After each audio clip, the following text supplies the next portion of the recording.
Of Indiana Sports Beat Radio, coming to you from the Hard Truth Studios and brought to you by the fine folks at Hard Truth Distilling Company, located in beautiful Brown County, Indiana, and Andy Moore Honda of Bloomington. Now, here's Jim Coyle. Welcome to Indiana Sports Beat Radio, presented by Andy Moore Honda of Bloomington. Know your role and shut your mouth, you jabroni! Fires upfield into the end zone. It is caught. Jelani Woods. Touchdown. INDY. A 43-point night for Tyrese Halliburton. How do you like that, partner? Renew now. Drives in low. Throws up a shot. It doesn't go. Tapped up and in by Anthony Leal. Indiana takes the lead. It's pretty simple. I win. Google me. Now, here's your host, Jim Coyle.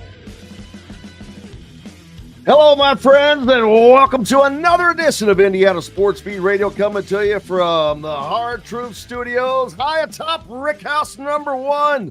Hope you had a great weekend, the bye weekend for Indiana, which meant it was an off weekend for me, and I loved it. It was glorious. I just watched college football Saturday and got to see a lot of great games. Looking forward to our guest today, of course, Rakestraw, Don Fischer, the voice of the Hoosiers, Dustin Dopirak. Plenty coming up as the Colts get a gigantic win for them over the weekend. The Hoosiers, as like I said, on a bye week, but now they head into Nebraska week with a sold-out Memorial Stadium already waiting for them. Hoosier Hysteria comes up on Friday. What a gigantic weekend in Bloomington homecoming it's going to be. It is probably going to be the biggest homecoming weekend in Bloomington, and I don't even know how long.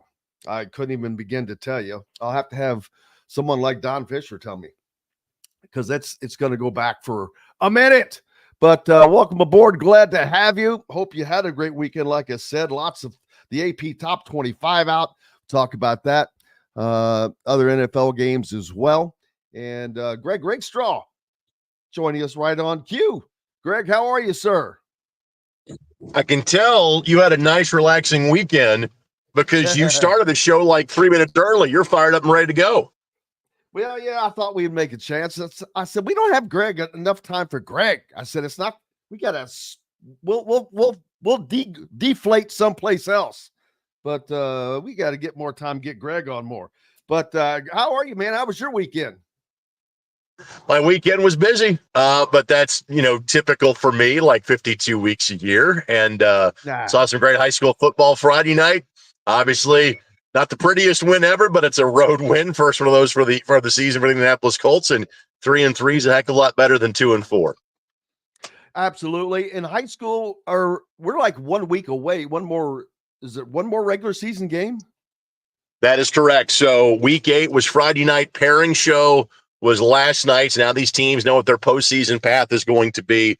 So week number 9 coming up this Friday, and then the 5As and 6As are off until November the 1st. 1As through 4As begin their sectional coming up a week from Friday on October the 25th. It's here, baby. It's here, and it'll keep rolling that way. College is a little bit further behind that, especially with the bye weeks. But I got to tell you, Greg, there is nothing that's been invented better for me than the double bye week. I'm like, oh my gosh, that was glorious. I don't get to watch college football that much. And because, when a game that you cover, it takes up your whole day. But man, it was fun. And there were so many good ones to watch over the weekend. But then the Colts desperately needing a divisional win, going to Tennessee and get it. Joe Flacco, man, it's going to be kind of hard, in my opinion, I know, to replace him with Anthony Richardson when he comes back, because he has just played phenomenally well, and he's put them in positions to win. Even when they didn't win the Jacksonville game, it wasn't because of a lack of offense. Correct. And I'll say a couple things here. I would say of the now 3 games that it's almost been 3 full games that we've seen Joe Flacco, this was probably the least of his 3 performances. Finished with under 200 yards passing, was 22 of 38. Did throw the interception that led to the first of the two Tennessee touchdowns, but he still made the key throws at key times. Second thing is I think this was a late week change of plans in terms of who's going to be the starting quarterback. And I say that just based off of reading body language on Wednesday when I was in the locker room. When Anthony was talking, you got the sense of, hey, this is the guy that's going to play. And Joe, being the veteran that he is, because he spoke right after Anthony did, and basically said all the right things, but I can kind of tell the look in his face. Joe doesn't think he's playing this week. But thankfully, Joe prepared.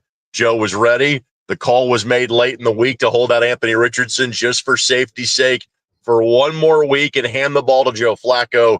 And again, without Jonathan Taylor, but with Josh Downs and Michael Pittman Jr., who are both very limited in practice this week, the Colts found a way to grind one out in Nashville. Not only Michael Pittman Jr., I'm glad you brought that up, because not expected to play for most of the week. I mean, and makes one of, if not the biggest catches that they have on the day. I mean, how big was that catch? How the hell does he pull that down in the end zone? That's kind of what Pittman does. And, you know, he is their biggest and most physical target. And sometimes I don't think they use him enough in terms of the red zone to kind of go get passes like that, which they absolutely did. But to tell the full story on Michael Pittman Jr., you know, it was reported on Wednesday that he was going to miss multiple weeks, not by the team, but by NFL sources, and that, you know, he was going to IR, but the Colts never made that move. And seemingly by the end of the day, Thursday, Pittman just kind of said, you know what, I'm going to play through this and see what I can do. You know, he did not have as many targets this past week as he did the week before, but yet the number of snaps that he played was very similar. You know, you would not know that Josh Downs missed Wednesday and Thursday with practice because he had 7 catches for 66 yards and he returned punts and he was fantastic at it. He had 4 key punt returns in that game as well. So, yeah, that's one of the things that you don't often associate toughness with the wide receiver position, but that's something that's been talked about in terms of Michael Pittman Jr. I think both those guys displayed that in the way they played, playing through injuries a day ago. Yeah, and Tyler Goodson, no one's going to make you forget Jonathan Taylor, but man, are they getting for a professional team, you know, they always have backups, backup quarterback, backup this, but you don't expect them to play as well. Man, they're missing nothing when they dropped out either in quarterback or in the running backs room. That's the Colts are. It's amazing that they have lost some of the games they have because of the talent we know that they have. I would say this, Jim, I think you're being kind to the running backs. Now, Tyler Goodson had a 33-yard carry. And let's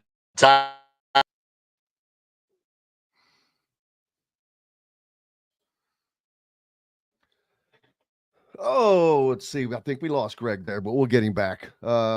Well, it's good that can be kind to the running backs. A quirky game. Both teams had a possession in the third quarter, and then both teams kept going 3 and out in the fourth quarter. It completely flipped after the Colts got that last score. But the Colts average, had 29 carries for 80 yards yesterday. They most certainly missed Jonathan Taylor as he missed a second consecutive week. And again, I think the hope is you come home on Sunday and JT is back on the field because the Colts offense, I thought, missed him significantly a day ago. Yeah, looking forward to it. Now, what's next week? I did not look ahead on the schedule for the Colts. What do they have coming next? So it's the Miami Dolphins. It is their only home game in the month of October. This is in the middle of a stretch of 4 road games in 5.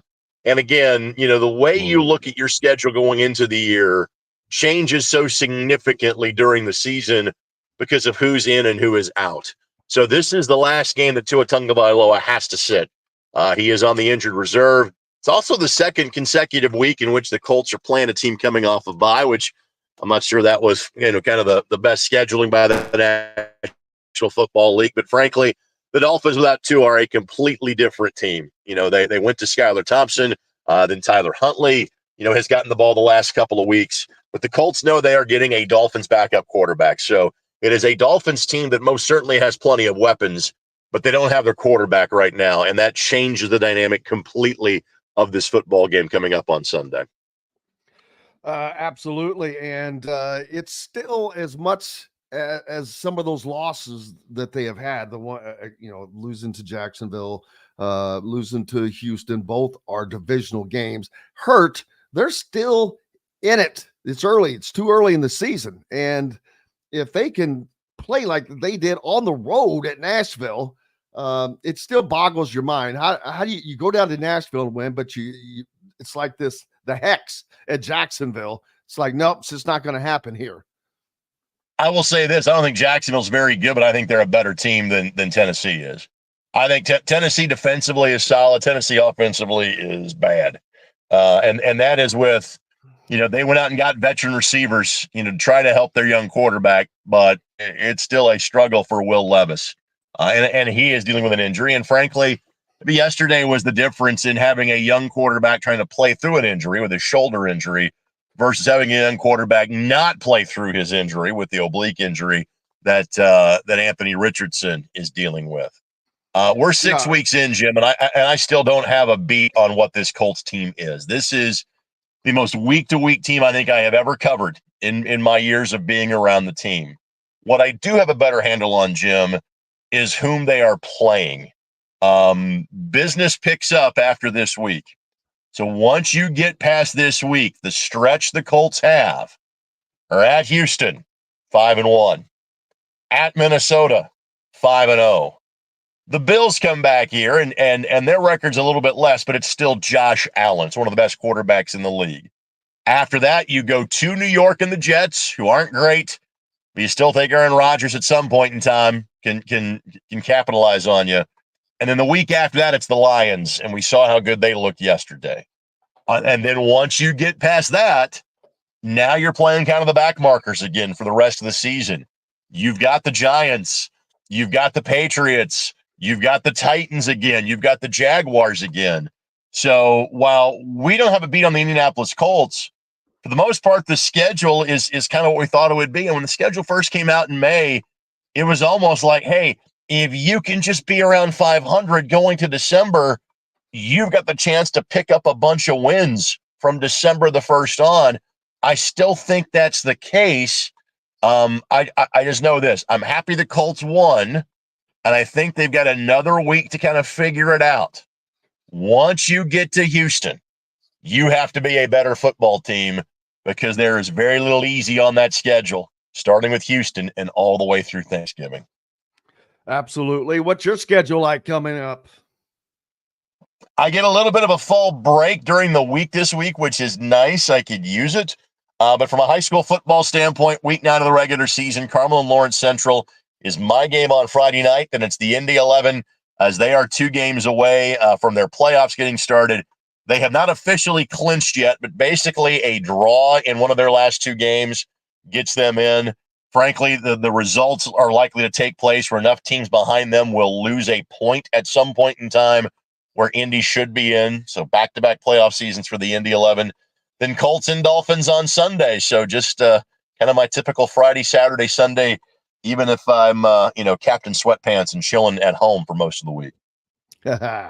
Looking forward to that, I'm sure, as high school season is heading towards the playoffs. And then NFL is just basically getting started. The Pacers are just getting started. We got all kinds of things going on. College football, Indiana coming off of a big bye as well. I know you don't have a chance to follow much of the D1 teams because you're so busy, but it was a fun weekend, Greg, of Division I football, or the Big Ten, some really big games. Ohio State going to Oregon and losing. I still think Ohio State is the best team in the Big Ten. Boy, they had some clock management issues that in essence cost them that game. They could have kicked a field goal relatively easy if they could have gotten down and stopped the clock. Correct. And obviously Will Howard, the slide happened about a second too late. Didn't exactly have a chance at that field goal. there is a very good chance that those two teams could see each other again here in Indianapolis coming up on December the 7th. But now here's the amazing thing. Indiana could beat Ohio State and potentially take their spot in the college football playoff. The fact that we can have that as a legitimate conversation here in the middle of October is crazy. Obviously, I heard your preamble to our conversation. I can't remember a bigger homecoming for Indiana. Maybe you would go back to like 87 or 88, those years where it was thought that Indiana had a chance. Really, it was Michigan State and not Ohio State or Michigan in which they were dealing with and trying to claim a Big Ten championship, but that's obviously a generation or two ago. And frankly, the Indiana football schedule is very much reminiscent of the Colts schedule. It is about to pick up. And so now we will start to have a much greater idea. Whatever happens from this point in time forward with this Indiana football season is almost a bonus, knowing they're going to be a bowl team.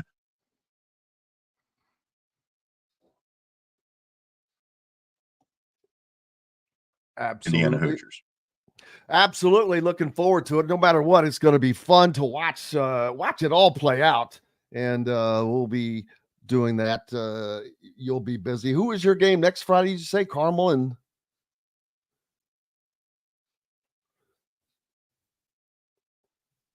I think we lost Greg there for a second.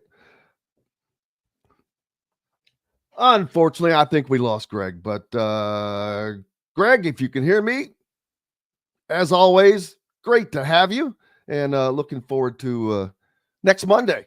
And hopefully the Colts will bring another win in.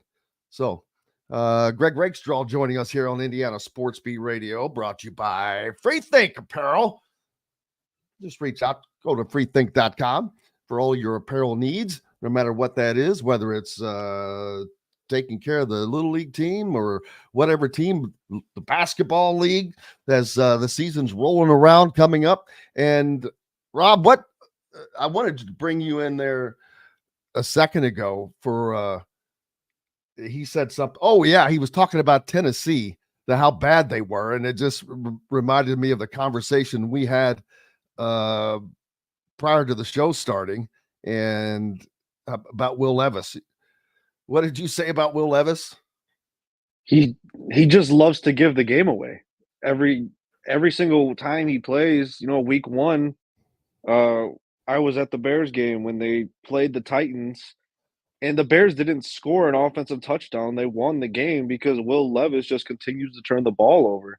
He just loves to give it to the other team. You know that if it comes to the fourth quarter and Will Levis doesn't have a turnover yet, it's coming.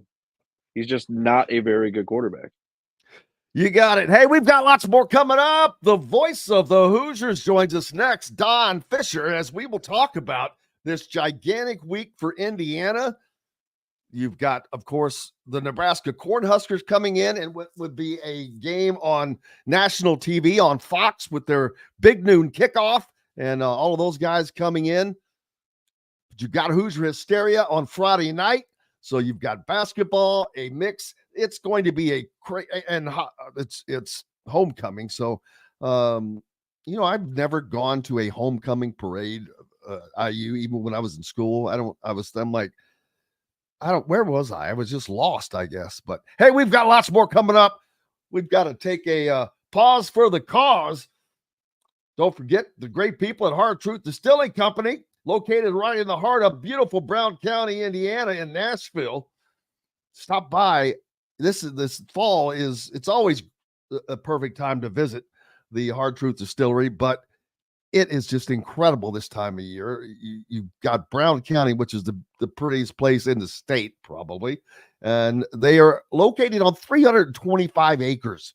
And it's not just a distillery. They have a full-service restaurant. If you have not been there, you have no idea what all you're missing out on. ATV tours, distillery tours, good food, more importantly, great spirits that you can take, enjoy, and or take with you, but always enjoy them responsibly. We've got more coming up from the Hard Truth Studios. We'll be back with Don Fischer right after this.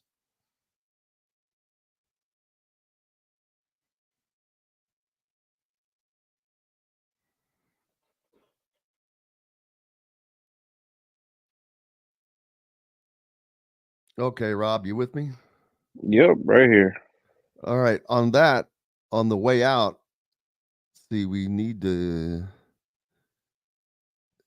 hit like let's see, Free Think was up, so we should have hit the Free Think Okay. This segment is brought to you by Free. like Yeah. that. I just missed. I thought you wanted that coming back. That's my bad. I got it on the next Well, one. no, one each.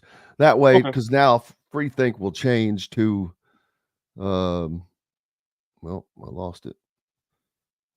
Oh, like, I mean, you can change them in any order. It doesn't matter, but Yeah. like go to Remax, and then when we come back, make sure that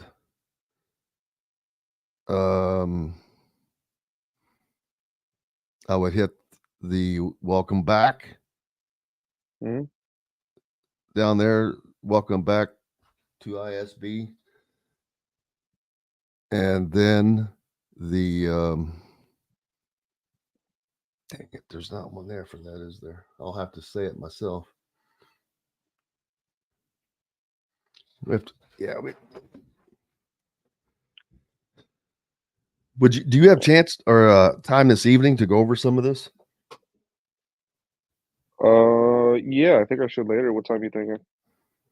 Well, I've got pressers all day, and well, not all day, but anytime, like after 4-ish, probably. All right, yeah. Just send me over a text. And if you could get those commercials with some kind of sound under them that doesn't get us dinged. Yeah. For the Andy Moore one, like I said, I would just go.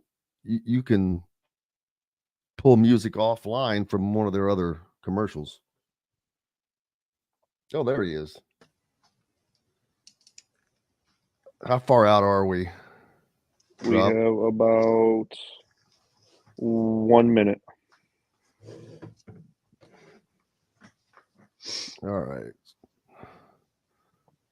Whoops, wrong one. Wrong one. I gotta fix those. I thought I did, but You got me? yes, sir. How are you, Don? Good. I don't think you have to be in, Rob. Let me see. Well,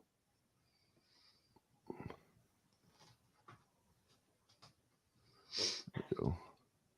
How was your weekend? Good. Yes. Watch Didn't have to work. I was like, wow, it was. I watched. All I did was watch football all day. It was glorious. I didn't watch all football all day. I played some golf, but that was what I did more than I did anything else on the bye week. But Some good games. I'll tell you what, I was stunned by some of the scores in the Big Ten. Washington getting clobbered by Iowa, 40-16. Wisconsin blowing out Rutgers, 42-7. Yeah, I see. Rutgers, I thought was better than that, and I did not think that Wisconsin had showed much. Yeah, And then Purdue bounces back against Illinois. I mean, that was crazy. Where the hell did that offense come from, and where did Illinois' defense go? right, exactly. I'm gonna start up the music right now. Welcome back to Indiana Sports Beat Radio, brought to you by Hard Truth Distilling Company and Andy Moore Honda Bloomington.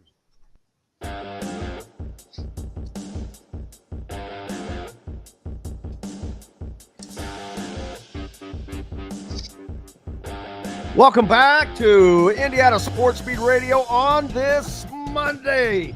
After a great weekend, heading into a wonderful week.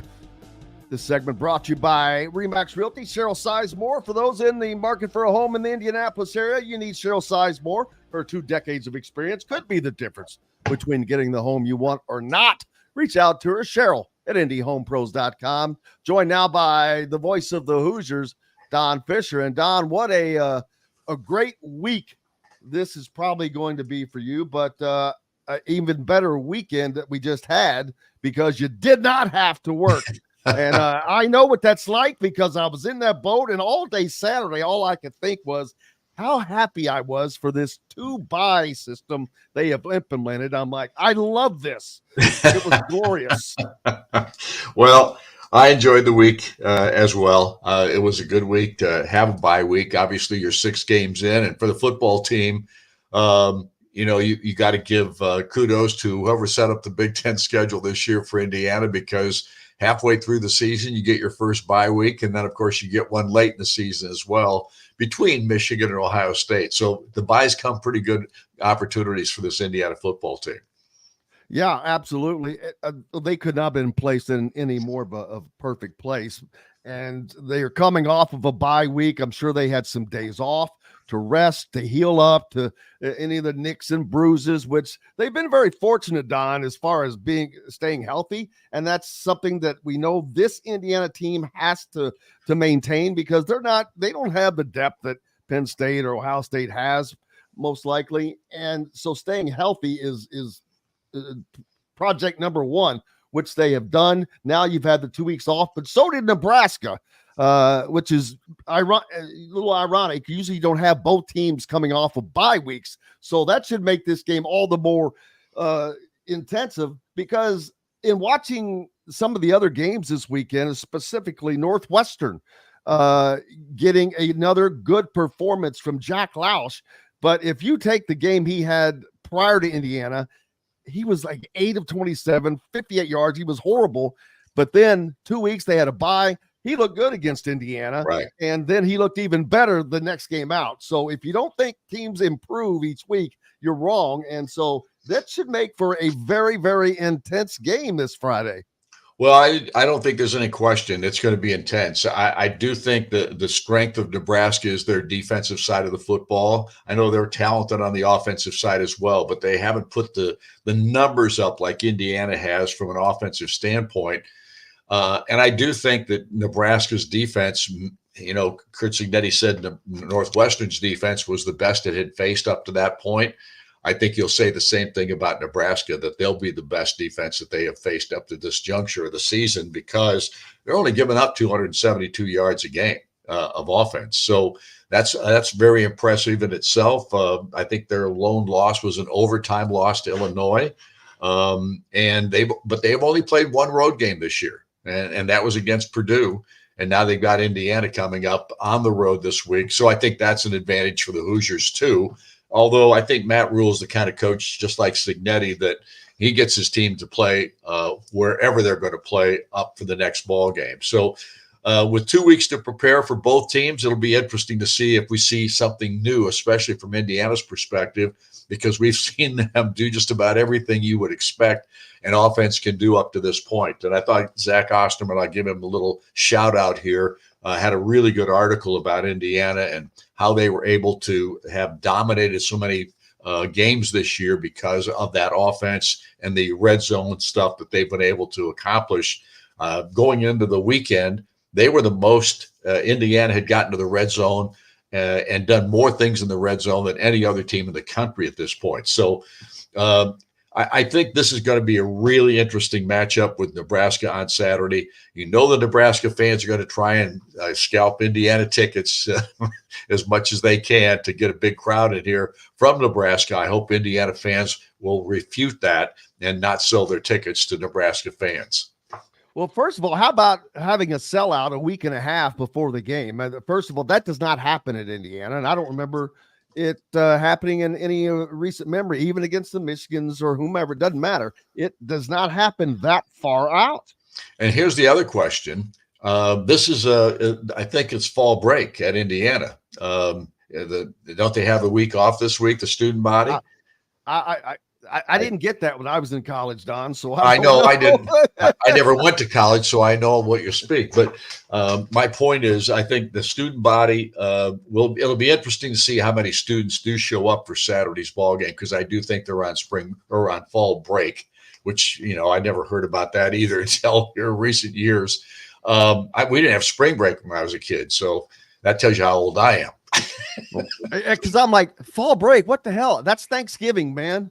That was Right. the only fall break I had. And Thanksgiving is what? Just 5 weeks? Whatever date, like 5-6 weeks away. How many breaks you need? But yeah, I think that's not going to be a problem because the fans are also jumping on this bandwagon now. Right. Even the ones that are still holding off or waiting for the other shoe to fall, so to speak. But no, this Indiana team has shown, and you just talked about the numbers that Zach probably had in his article. That's the thing about this team. Their numbers have backed up what they've done this year. They're not winning by lucky. They're not winning on a fumble recovery here and this, and they are dominating everyone. And the thing that I've said about this offense is I look at a game and I'm like, nope, I don't think that team can outscore Indiana. Indiana's just going to outscore you. And it's not that they're allowing all these points. It's like having Kevin Wilson and a great defense back in the old days when they were scoring 48 points a game, but they were also giving up 50 points. And that's not the case now. And you always wonder, why can't they get an offense that'll score and a defense that'll stop? Now they have that. And boy, has it become fun to watch. They move up 2 spots in the AP poll this week, Don, to number 16 without playing a game. And they move up in the coaches poll as well. So they're 16 and 18 this week. There's no doubt that, there's a lot of excitement about this Indiana football team, as there should be. This is a ball club that has kind of re-energized an entire Hoosier nation, so to speak. There's no question what they've been able to accomplish up to this point has been special. But again, I think their toughest part of the schedule is right in front of them right now, starting with Nebraska this weekend. And with a packed house, I think this team will be jazzed. I think they'll be energized. But I think they're that way going into every ball game because of the coaching staff and this head coach. I think Curt Cignetti is one of the best in the country at keeping his kids grounded, understanding what's ahead of them. And this will be an interesting matchup with Nebraska this week because of the bye week, and both teams having an opportunity to maybe plan out something a little bit different than what they've already showed on the football field. The voice of the Hoosiers with us, Don Fischer. And yeah, there's no reason to think that anything is going to be needed to get this team up. They're playing a Nebraska team that has lost 1 game against a very good Illinois team, although that was a shocker this weekend. But Illinois is a very, very good team. They beat Nebraska at home when they were celebrating their 400th sellout. But this is a team that has a very good quarterback, albeit a true freshman. He has not played like a true freshman and will just continue to get better. Indiana is going to face probably he might be the best quarterback that they faced at this time when they're playing him, as well as this is probably going to be the most dangerous front line that they played.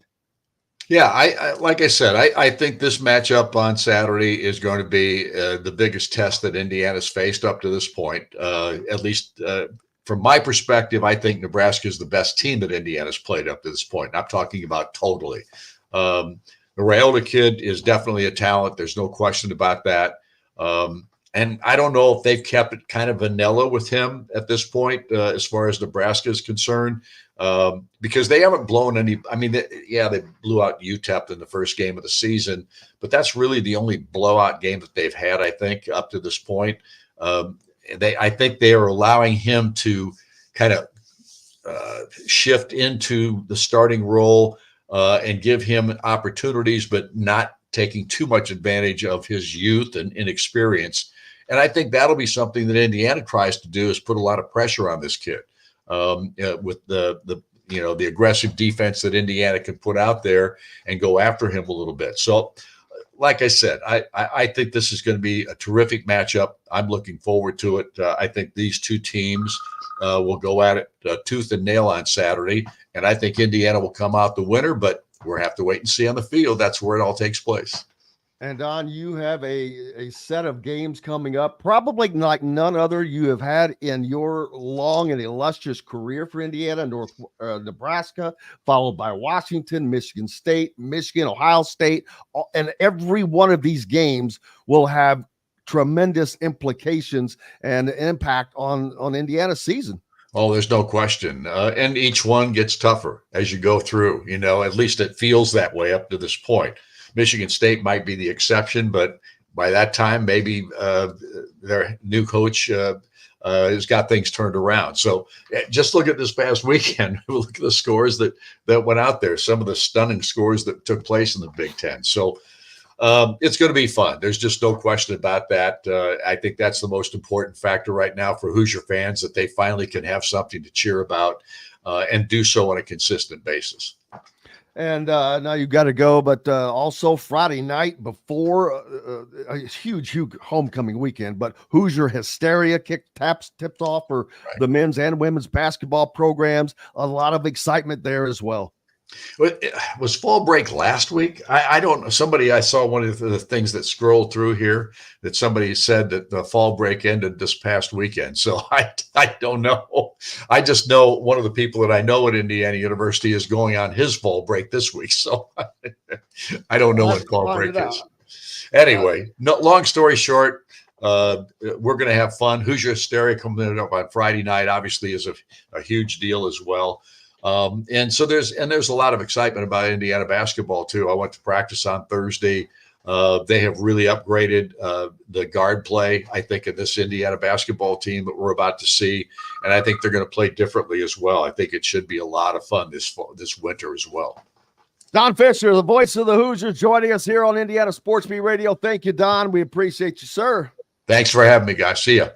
You betcha. As always, there is the voice of the Hoosiers joining us here on Indiana Sports Beat Radio. And we've got plenty more coming up. We'll talk more about the upcoming games and this weekend's games. There were some finishes that are of great importance in the Big Ten. Like I said, Ohio State goes to Oregon, and a game. Boy, that was a fun game to watch. If you missed that game, you missed a really good game. Now, I still think Ohio State is the best team in the Big Ten.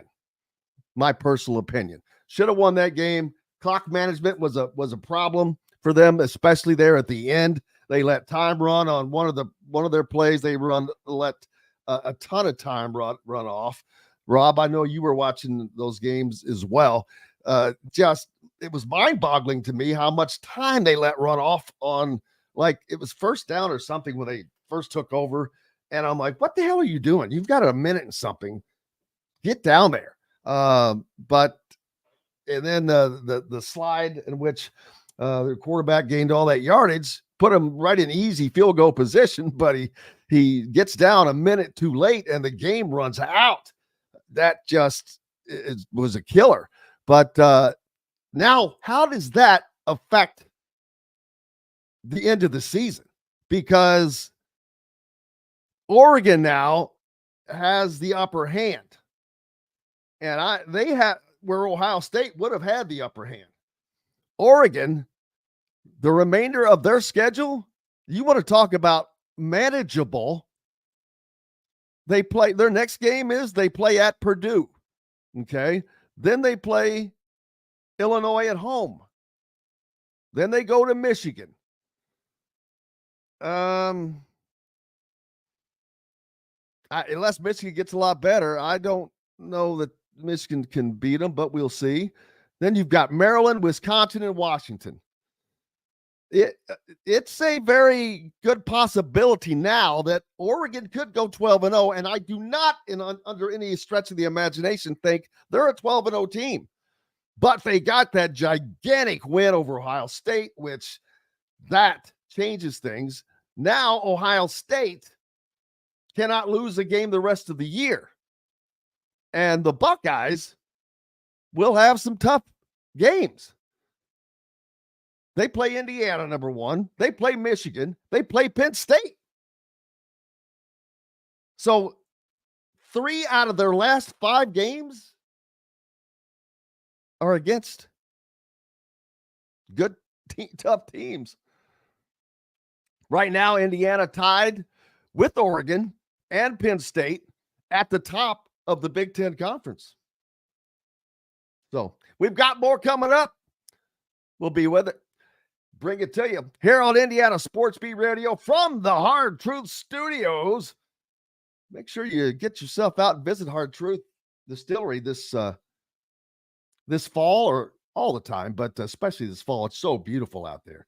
I mean, you want to, on your way into an IU basketball game or whatever you're coming in from outside of the Nashville area, Brown County area. It's just a perfectly located place as well, right off of the interstate. You can get to it quickly. Come down from Indy, come up from Southern Indiana. It doesn't matter where you are. It's easy to access and much worth the trip. Let me tell you, we've got more coming up. This segment was brought to you by our good friends at Reynolds Family Dentistry. Stop in and see our good friend Dr. J for all of you living down in the Southern Indiana area near Sellersburg. Get that championship smile. We're back with more from the Hard Truth Studios right after this.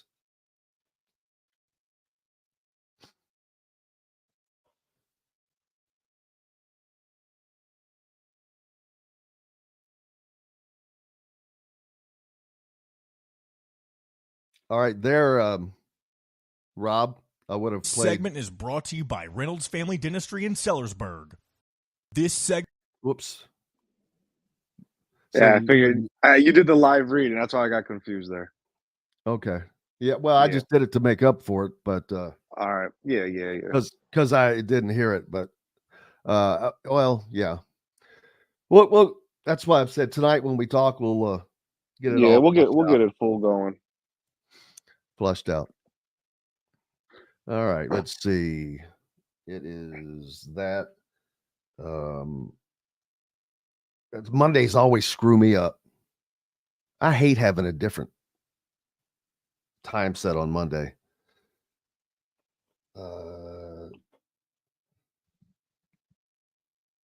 That's all right. We'll have it's a perfect segment, but like 12 minutes or so left. Talk some more Big Ten football. I mean, it was a weekend. Texas now number 1 again, 6-0, followed by Oregon, Penn State, Ohio State, Georgia. Alabama almost lost again. Oh man! Oh my God! How they? Yes, please. We got to talk about that. I hate it for Kalen, but how they didn't get beat? It was a gift.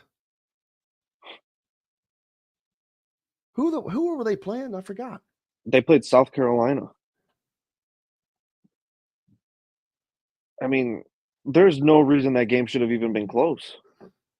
Not only that, there's no reason that after South Carolina recovered the onside kick, they didn't win. What did they do? Fumble the ball back? I can't remember. I'm not sure. I was watching most of it. Ended up turning that one off. I know it was a close game. They kick an onside kick and recovered it. Let's see.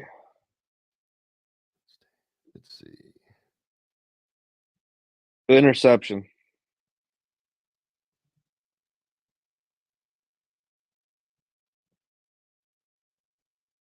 But I mean, if you're only beating South Carolina by 2 and you just lost to Vandy, I feel like you shouldn't be number 7. No. But when you're, when your name says Alabama, that goes a long way.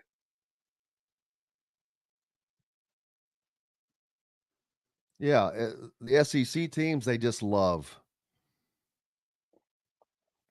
I'll go ahead and change this up here.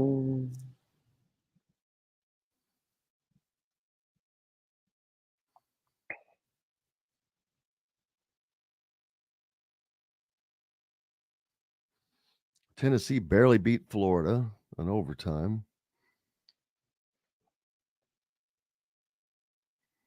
The SEC has 8 teams in the top 25. The Big Ten has 3 in the top 5.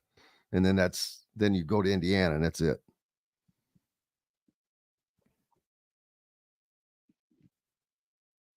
Army, and then you got Army and Navy both making ranked. their debuts. Yeah. In the poll. Not ever, but Utah out of the poll after losing 2 straight. Oklahoma looked terrible. Oh yeah, my buddy. I don't know if I told you. My buddy, he's a huge Oklahoma fan, and was telling me how their top 5 receivers were all injured, so that they had DBs playing wide receiver in this game. Nice. Wow, All right, we the got ACC has 4 teams in? Got about like 10 seconds, so we'll go ahead and hit that, and then we'll get started.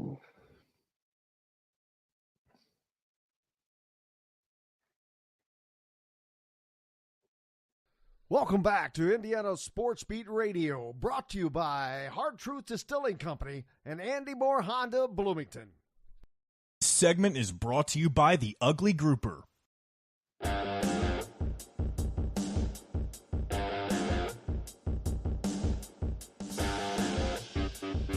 Welcome back to the Hard Truth Studios on this beautiful Monday. I don't know if it's really beautiful. I haven't looked, but it's Monday and on the right side of the side, so I'll say yes. Man, the AP poll out yesterday. We mentioned that a little bit. Indiana moves up a couple of spots without playing to break that 3-way tie they were in last week, although I still think that Indiana should be a little higher than they are, especially when you have Notre Dame 4 spots ahead of them with a loss at home to Northern Illinois. Come on, man. Let's see. Where's Alabama? Alabama is at number 7 after a loss to Vanderbilt and a lifeline saving win over South Carolina this weekend. How in the world they won that game, I have no idea. They allow South Carolina to score at the end, toward the end of the game, and South Carolina successfully recovers the onside kick, but they throw the pick. Get the kick, but throw the pick. So they were lucky to escape there. The AP poll just loves the SEC. Yeah, I know that the Big Ten is 3 of the top 5 or 3 of the top 4 teams, but I'm not convinced that Oregon is the number 2 team in the country, although they did beat Penn State, who I think is the best team in the Big Ten. 32-31. I think that being at home made that difference. And that's going to make a difference, like I said, come into the season.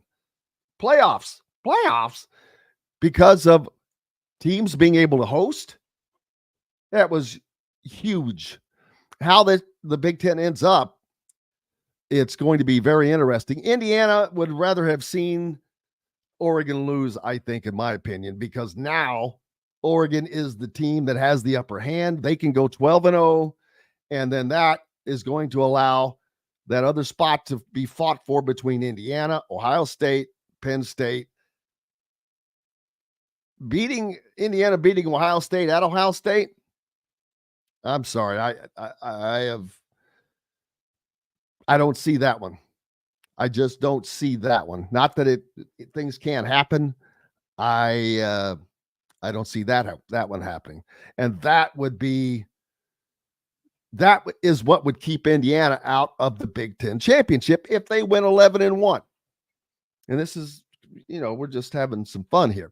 Indiana goes 11-1, but they lose to Ohio State. Well, that's head-to-head competition, so you lose that. Let's see. Then, let's say they go 11-1. Now, Ohio State plays Penn State. If Ohio State lost to Penn State, that would be a second loss. Boom, you kick them down below the 3. And that would be beneficial to Indiana because if they're 11-1, even with the loss to Ohio State, I would see them getting into the CFP. And Penn State and Oregon would go to the Big Ten championship, both of those teams getting in as well. And Ohio State not. I could see Indiana being 11-1 with a loss to Ohio State, but Ohio State being 10-2, and the committee keeping Indiana out because of the loss to Ohio State, even though that's crap, because there are many other examples that I'd have to go back and research, but that I know where that has not been the case. But it's going to be tough for Indiana to get in to the college football playoffs, partly because they're Indiana. But wins over Nebraska and Washington at Michigan State, and if they have and Michigan, should solidify Indiana at that time. If they're able to pull 1, 2, 3, those 4 wins in, that should put them well into the top 10. I'm sorry, if they get to that point, you've got to put them in front of a 5-1 Alabama or whatever they'd be at that time, in front of LSU, in front of Clemson, probably. All these teams have a loss already, and these teams are going to have more losses. So things are going to kind of take care of it by itself. But I don't know that the Big Ten gets 4 teams into the college football playoffs. It's very possible, though. And if that happens and Indiana does what I think that they're going to do, then they will. But man, wouldn't that be something? Just the idea that we're able to talk about that is nuts. And I know that that's been said a lot, and then if you had a chance to catch the Big Ten schedule this weekend, holy moly, there were some outstanding games in the Big Ten. Talked about Oregon and Ohio State. Northwestern. How about Northwestern going to Maryland and beating them 37-10? As I said, I was not at all surprised to see that. Well, that's not quite true. I was not at all surprised to see Northwestern's performance. That's what I should say. Maryland with a ton of turnovers in that game. They one of the touchdowns was a fumble recovery for a touchdown, but Jack Lausch is just getting better. That was 2 of the Big Ten's better quarterbacks going at it as well. But Jack Lausch has just improved, as I talked about with Don a little bit earlier. So congratulations, Northwestern. The league is tougher than people think it is. You look down at the bottom of the standings. UCLA, they're without question, when my new Big Ten Power Index comes out, they're going to be at the bottom. Purdue, by virtue of that fight against Purdue for Illinois, where the hell did that come from? Boy, if Illinois would have lost that game, that would have been worse than losing to Vanderbilt, in my opinion. Penn State, USC. How about that game in overtime? A little surprise. Not really. I didn't think. USC is 3-3, by the way. 3-3 on the season. Man. Hey, we've got plenty more to get to. We'll talk more Big Ten action later on, but we've got basketball to get to as well. And the Pacers are back in action tonight. Dustin Dopirak from the Indy Star will join us in the next hour, for those of you sticking with us. And otherwise, if you're not, I hope you have a great day. But we've got lots more coming up from the Hard Truth Studios. We'll bring you the hard truth, as we always do, on this great Monday when we return right after this break.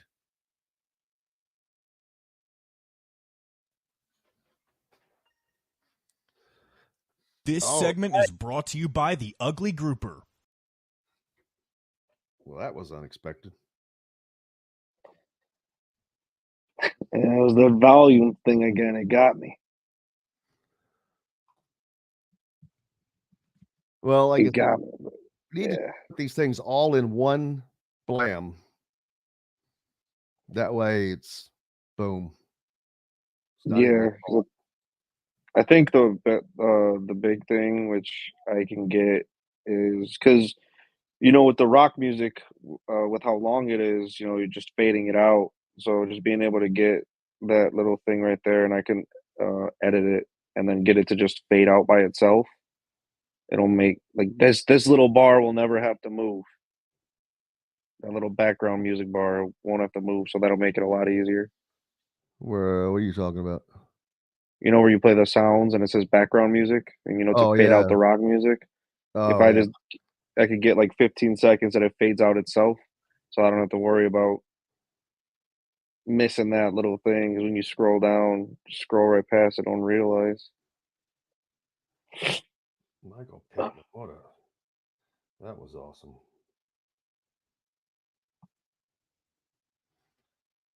Man, the Dodgers cruise by the Mets 9-0. Yeah, I saw the starter for the Mets yesterday, Senga. 12 of his first 15 pitches were balls. LA 9-0 over the Mets. Wow. And they tie a Major League Baseball playoff record with 33 straight scoreless innings.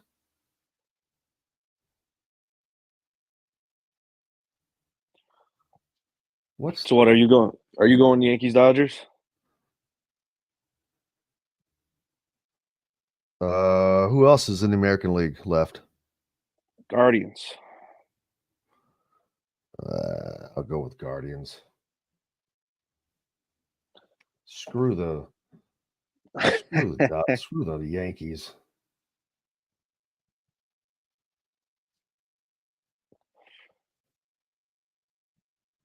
I like this comment right here. I agree 100%. I thought that they had one. You look at because the teams they could pretty much there's a salary cap, but it all depends on the ownership. When you look at, and then they just have to pay fines if they go into the luxury tax. Like you look at Ohtani, 10 years, $700 million, but he's deferring $680 million to after the 10 years is up. So he's only getting paid $2 million now, so they could get these other guys. It's ridiculous. Everybody listening right now, appreciate you guys. And if you're not listening on YouTube, we'd appreciate it very much if you would go to YouTube and just hit the subscribe button. Doesn't cost anything. And the notifications toggle. That way you never miss a thing. And keep you up to date on all things that Indiana Sports Beat has coming out, which will be plenty as when basketball starts, man. Golly, we've got basketball and football post-game shows and many other things. So appreciate if you do that. How much time we got left? We have started right at 54, 59. So 30 seconds. Where is you send it to Dustin? Yes. I gotta make sure.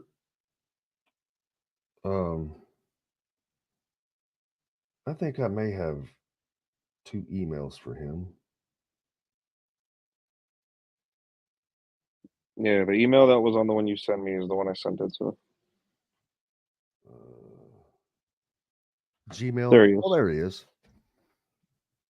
All right, cool. I'm going to get this going. I'm going to drop out. We'll start in like 10 seconds.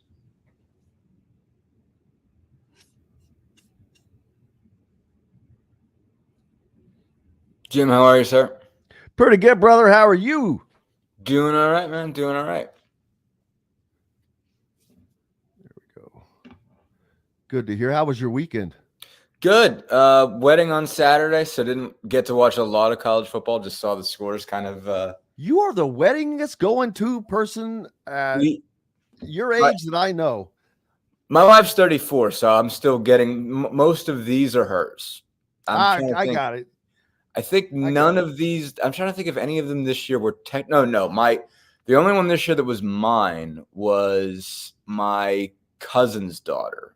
So like next generation. So that's how old I am, and well, my cousins are. Like my cousins have kids getting married. So Welcome back to Indiana Sports Beat Radio, brought to you by Hard Truth Distilling Company and Andy Moore Honda Bloomington. This segment is brought to you by Bubba's 33 in Clarksville.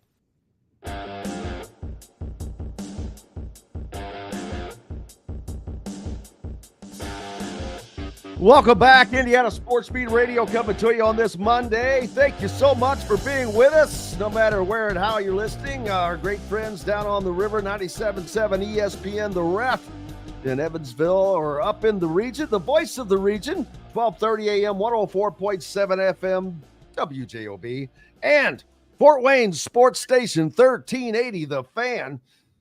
Keep it tuned to these stations when we're finished for more great content coming up. Now, Dustin Dopirak, the beat writer, Pacers beat writer from the Indy Star, joins us. And Pacers back at it tonight, coming off of a nice road win.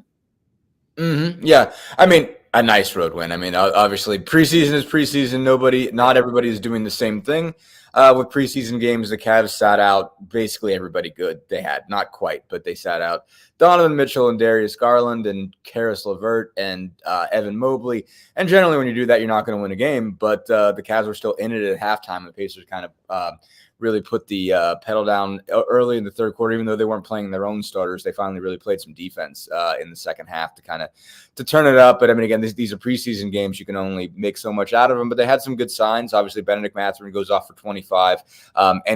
Just getting him going again, obviously, is a big piece just to get him back to the scoring he was doing beforehand. And obviously they're hoping he's going to, play some defense as well. And really help that second unit. I mean, it doesn't seem like they're looking to shake up their starting lineup to try to get him back in it. But I mean, if they get a guy like him in the second unit, who can be a guy that can really rely on to get buckets, that goes a long way. I thought Jarris Walker had a really good game. He had 12 points on 3 shots, so it was perfect from the field, hit a couple of threes, hit 4 free throws, just did a lot of smart things, I thought. They had some other guys who had some nice performances. Miles Turner did some good things.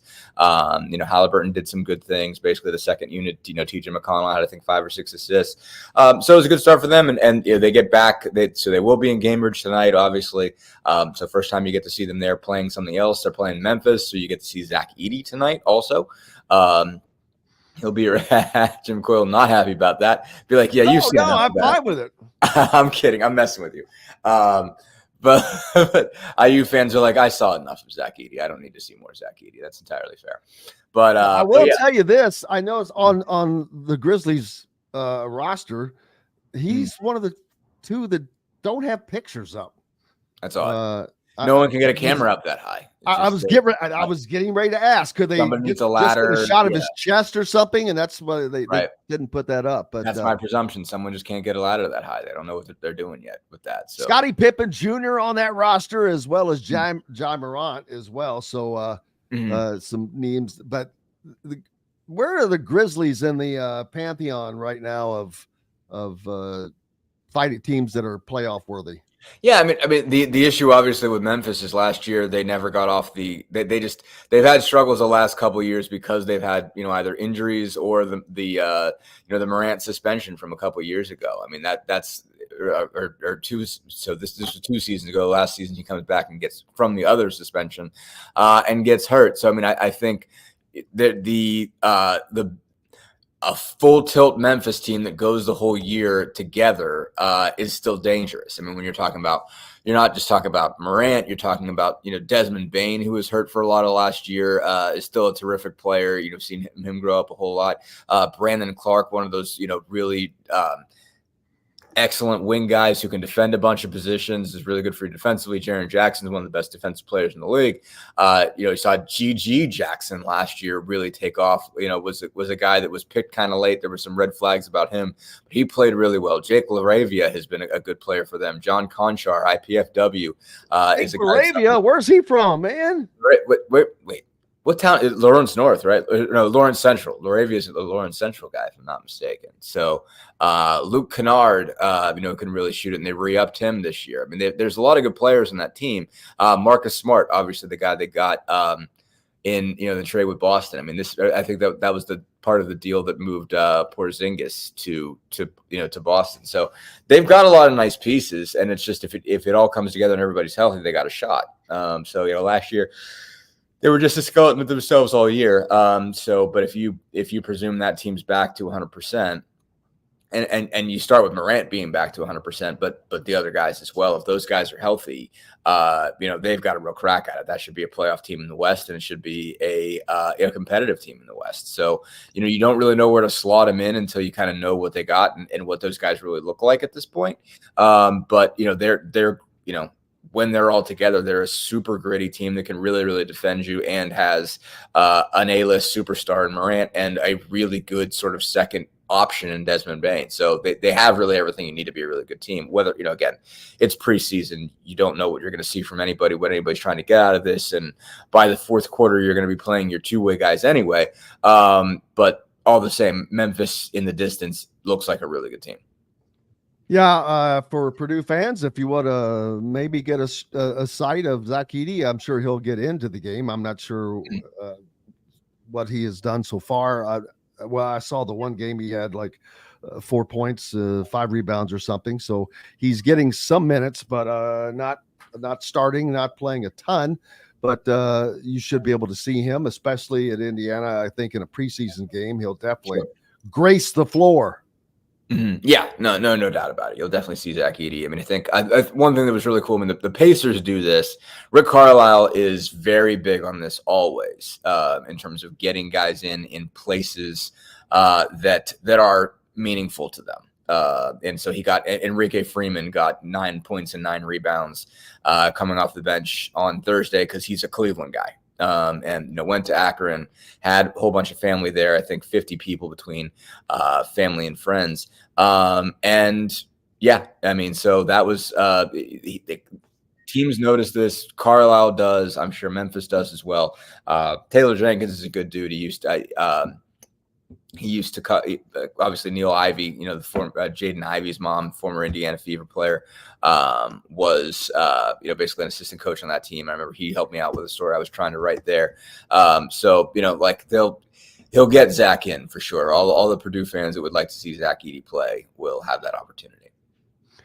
Absolutely. And the last time out, the Pacers got the win, like I said, and their first game, they lost by a point at Atlanta. So these are preseason games, just knocking the rust off, so to speak, before they break in. A total of 4 preseason games. So after tonight, they've got one more at home against the Hornets. That is this Thursday before they open up regular season play next Wednesday on the road in Detroit.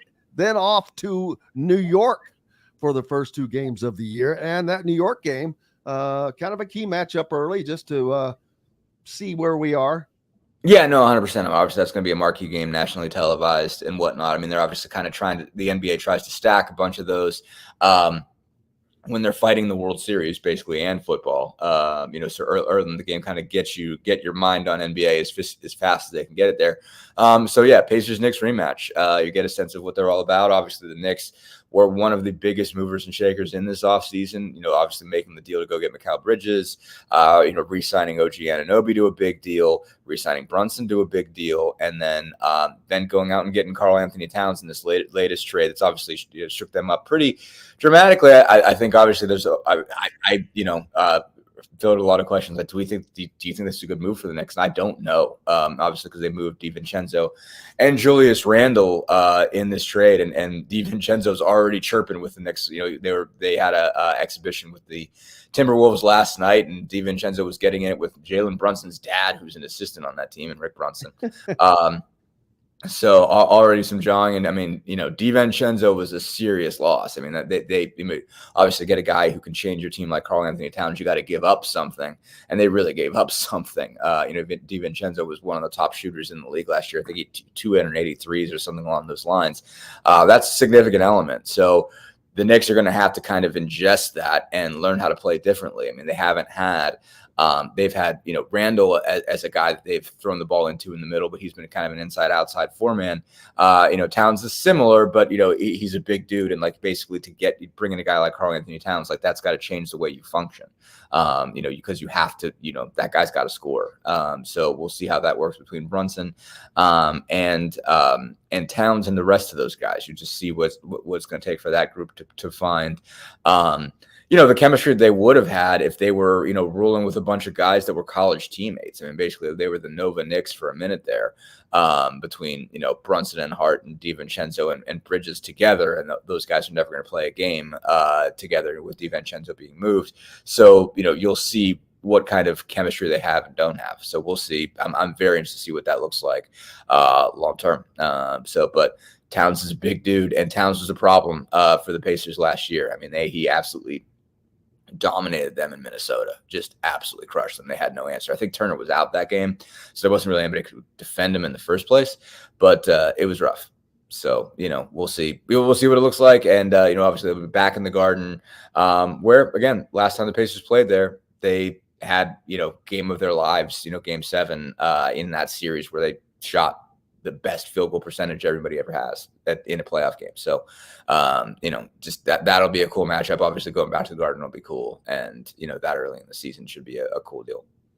And in talking of Zach Edey coming in tonight, Hoosier fans will not have to wait long. November 15th, the Miami Heat and Kel'el Ware will come to town. And Kel'el Ware has had a great start, although it's very, very early, but a lot of talk on him in the Rookie of the Year conversation. Yeah, I mean, there's nothing he's done poorly. I mean, I think Russell here is posting this, his summer league numbers. I mean, he was one of the best rookies in summer league. There was no doubt about it. I mean, because he even, I think that he were one of those teams that played in multiple summer leagues. I think they were in Sacramento, if I'm not mistaken, before Vegas. And he played well that entire time. And he's done really well in preseason games. I mean, obviously, he's not going to start over Bam Adebayo or anybody like or that. I mean, I don't know if they'd play those two guys together. I'm not sure if that fits. But I mean, if he's their second unit center, he's going to get a lot of opportunity. Basically, I mean, but like, and the way he's played, I find it really hard to believe he won't be part of that rotation. And so he'll be probably a rotation guy for a Miami team that's going to be a playoff team. Probably going to be at the edge of it. Miami looks like, there wasn't a lot of space, record wise, but I mean, they to me look like the 8th best team in the East. But 8th best team in the East, excuse me, is a playoff team. I'm going to sneeze at some point. It's still coming. But yeah, no, I mean, I think that he's going to be a rotation player for a playoff team, and that gives you a chance of being first team all rookie. I mean, I don't know if you're going to be rookie of the year. In most cases, the guys who win that are, the top picks who are on a team that isn't any good and therefore have to go out and play, are allowed to play 25, 30 minutes a night, start, etc. Those guys are going to be the ones that have a chance, but Ware can be a part of it. Like you rarely win Rookie of the Year by being a rotation guy on a good team. Sometimes you can, but mostly you're going to win Rookie of the Year by being, a top pick and coming in and doing everything for a bad team. So can't rule it out, but I mean, if you're an IU fan and you're a Kel'el Ware fan and he ends up just Bam Adebayo's backup and he averages like 8 and 5 this season, you got to be thrilled with that. Absolutely. Absolutely. Especially from a rookie. But his play, his style of play is just, he's been very active and you can tell he's one that is going to improve. He is going to grow into that league. Sure. He's answered, I think, a lot of the motor questions. I mean, I think you go back, that was kind of the discussion is, okay, why didn't this guy, top recruit and whatever, why didn't he go to Oregon and dominate? The answer, that you heard from people was usually, well, his motor doesn't necessarily run all the time. And it seems like, again, like for whatever criticisms you had of guys Mike Woodson's coached or Mike Woodson's coaching in general, he has absolutely been able to take the pro level guys and raise their bar. My criticism has always been what he does with the non-pro level guys, or making those fit together and having a full ecosystem that works. But what he has absolutely done is the guys that had, went to Indiana with a pro shot have gotten better, dramatically so. And he's put them in lottery pick position. But also, Trace Jackson Davis basically became a better pro level player because of Mike Woodson, and not just, he obviously put himself in a position. He didn't get drafted very high, but he's going to be a rotation guy. He's going to be a rotation guy for Golden State. He's going to be a piece of that. And, he was one of the more productive players. He was right at the edge of all rookie. And so, that's, whatever criticism there are, Mike Woodson, I know there's less now because of all that he got done in the portal this offseason. But compared to what we were talking about him in March, like Kelaware is another one of those data points in his argument that, there is at least some things that he's definitely doing well. And one thing he's definitely doing well is raising the level for the top guys so that when they get in the NBA, they know what they're doing. Yeah, I think Pat Riley is very happy to have Kelaware on his roster. And then you've got Trace Jackson Davis, who Catherine mentioned, that played well last year. I think surprised some people. So it's going to be Thomas Bryant still in the league as well, right? Yes, he is. As is Cody Zeller. He is holding Ironically, I think there's about 8 Indiana guys in the league right now. And so there's 4 I just named. Yeah. Vic's out. Well, Gordon's still. Yeah. Gordon was the amount they're predominantly big men now. Sure. Yeah. Well, that's kind of what's come through the last few years. Zeller's obviously hanging on as vet. I don't know how long he's going to play, but he was out of the league when they. Sure. No, I try to get out and they bring me back in. The one memorable line from that one, from 3. Yes. Some rough ones in 3. But yeah, no, I think what? Only reason I remember it is because they use it on The Sopranos all the time. Yes, exactly. Silvio Dante brought new life to it. For sure. No, I think no, Cody. It was cool talking to Cody last year. Basically when New Orleans was in town, got to sit down with him for a little bit, and he'd been through it. Basically, he'd had a stretch where he wasn't playing, and so he didn't know if he was going to get back to it. And obviously, he was on that Miami team that went to the finals. Obviously, he struggled once they got there.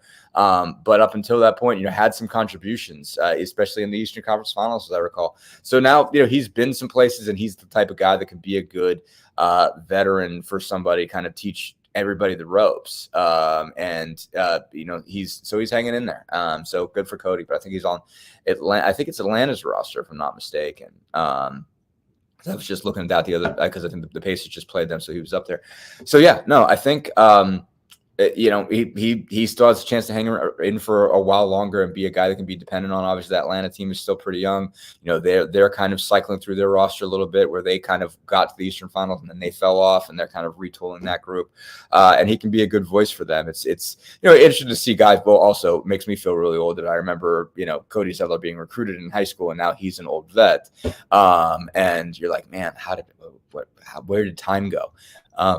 But that's where he is in his career, is being a guy that can be relied on for his voice and everything like that. I remember even last year in New Orleans, I asked Cody, or I asked I'm trying to remember who's coaching New Orleans now, and just what he had brought to the team.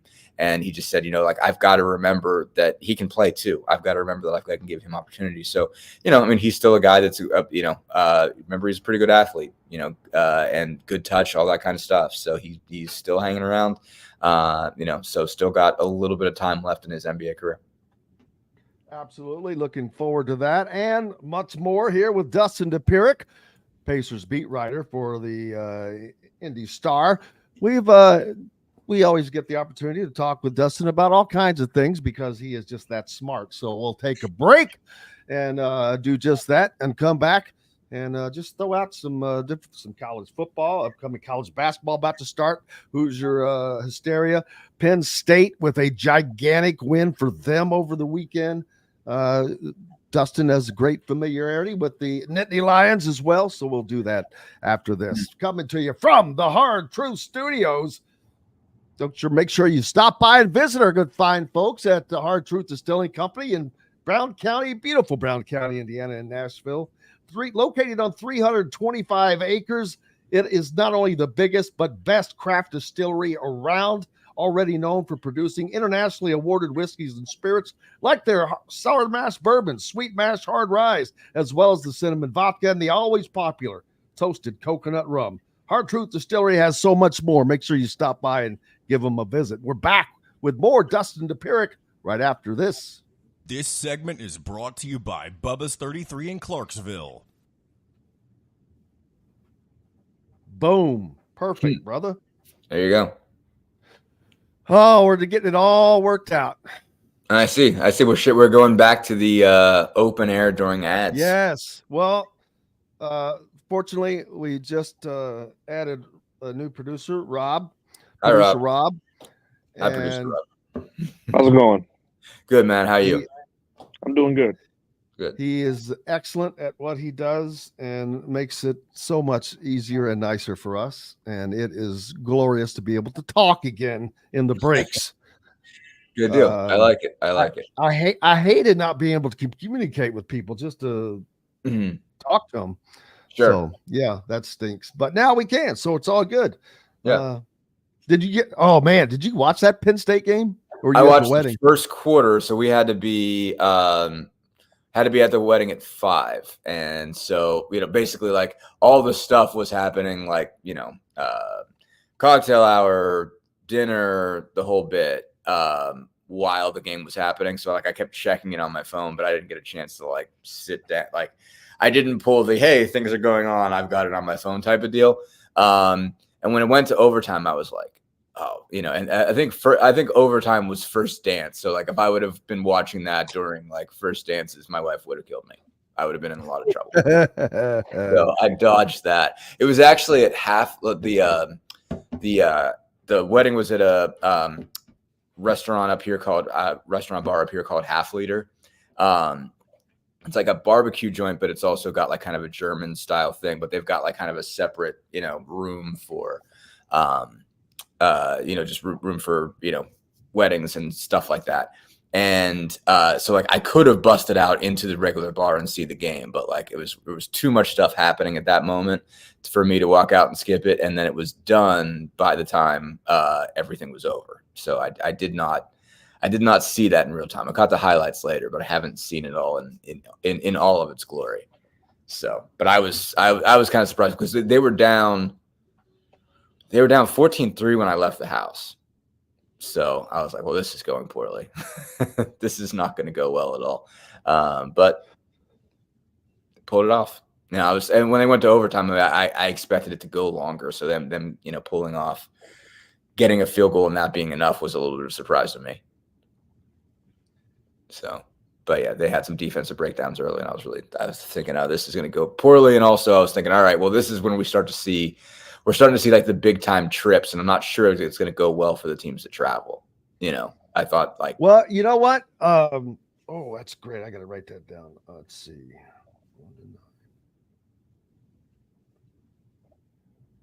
Before this weekend, Big Ten teams were 1-9 when having to travel 3 time zones. Wow. So they won. Mm-hmm. They won both. No, they didn't. They split this weekend. Ohio State gets beat, but Penn State wins. So now, did Minnesota play? Well, Minnesota's only 2 time zones. That's a good point. So, but of those 2, that's 2 of 11. Yeah. So Indiana's the other one, right? Yeah. Oh, that's right. Indiana over UCLA. I don't think. I think that's just an anomaly. I think UCLA is not as good as USC. I also think the travel's an anomaly. You're on a freaking plane. I don't think it matters. I really don't. As long as you can keep yourself on your schedule. I think the issue is though the other team doesn't have to do anything. Right, like, and they're at home. It's not always more comfortable. Yeah, it's always more comfortable, even if you've got to go. I mean, like, let's be real. Like, even if you got to drive 15 minutes down the street, like a road game in high school is still tough. Like when you just got to get on a bus for like Our rival, our closest high school rival was probably a 15-minute, drive high school to high school. And we bordered, and that was still it wasn't a travel issue. It was a, we're there issue, but still, yeah, I mean, it's just a long way, and it's still it's not that much. Like you said, you're on a plane, you have time to get right. I mean, I think Penn State flew out Thursday because James Franklin had this whole discussion about how the State College Airport doesn't have a long enough runway and you've got to drive an hour and a half to Harrisburg, which is what they used to do. I think not. How do they not extend that for that reason? I'm shocked. There's got to be. Have you been there? Have you been to State College's airport? No. Yeah, I mean, you got to see it. It's not they want to do that, but it's a significant investment, and the issue is it's Penn State. Yeah. We are you're talking it's out, the airport is out there, you gotta, it's not crazy out there, but the thing about Penn State is when you get outside of city limits, it gets country in a hurry, you're just talking mountains and everything like that. It's not even as Bloomington and Penn State are similar on some level, the fact that it's kind of a dot in the middle of, a forest. Well, but it was a lot more similar probably before I-69 came along. Right, exactly. And it's just more, State College is more vast. The difference is more vast. You've got a further drive, obviously, to the Pittsburghs and the Phillies, the Pittsburgh and Philly to either side, obviously than you do to Indy, where at Indy you have everything. And it's a short trip. The State College Airport is the smallest airport, I've gone to for this job, no doubt about it. They've got 2 gates. You get, no kidding, if you want to fly out of State College, you can get there 5 minutes before your plane gets there. Well, that's because you haven't flown out of Bloomington. No, I haven't flown out of Bloomington. I don't think they don't have a gate. I don't even know you can fly there commercially. I don't know that you can. Yeah, I thought the only way you fly in and out of Bloomington is if you're on a private plane. I've never even thought about scheduling a flight out of Bloomington. State College, you can. You can schedule flights out of State College. Well, yeah, there's no reason to now. Yeah. I'm gonna get it going. We got about 10 seconds. Sounds good. Okie dokie. Mm-hmm.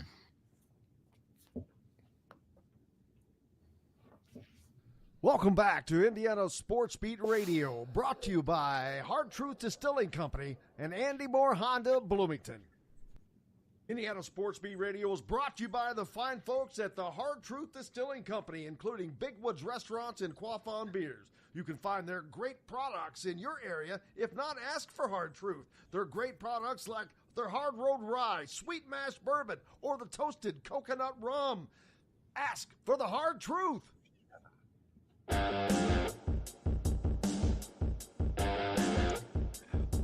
Welcome back to the Hard Truth Distilling Company studios on this Monday, getting your sports week ready to go. And it is going to be a big week. It is at Bloomington because it is homecoming for the Hoosiers. And of course, they have an already sold out Memorial Stadium awaiting them to take on the Nebraska Cornhuskers on Saturday. The night before that, you have Hoosier Hysteria tipping off the basketball season for both the men's and women's program.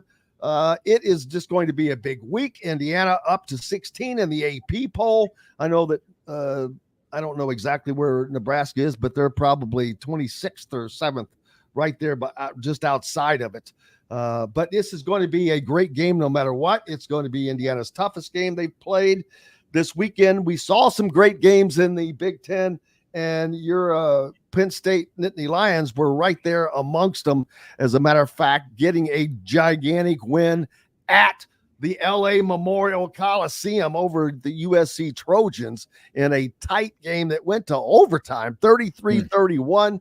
And Penn State is able to pull that game out, which is huge for them in a lot of different ways. And a lot of people threw up different comments that, well, yeah, they had, but you could say that either way. And that's about the schedule. See, Tom, I don't know that it was exposed. I mean, you're playing against Lincoln Riley and some good players here. Yeah. Their offense, Jason says it's crazy. Our offensive coordinator was Buffalo Bills coordinator, does a great job. So it's winning that game was huge for Penn State because they have to play Ohio State yet. Let's see what their remaining schedule games that they have. They travel to Washington, which shouldn't be an issue, but playing at Washington, that is a home advantage. No, they got Washington at home. They're at Wisconsin. They're at Wisconsin, home to Ohio State. I'm sorry. I'm reading Wisconsin and saying Washington. Washington's right below there. That's why. But just coming up in 2 games, Ohio State comes to Happy Valley. And again, an advantage Penn State because they'll get them in Happy Valley. But I still think Ohio State is the best team in the Big Ten. Clock management issues just bit them in the butt against this weekend, and they probably should have won that game, to be honest with you. Yeah, definitely should have won that game. I think what was I going to say? I'm sorry. I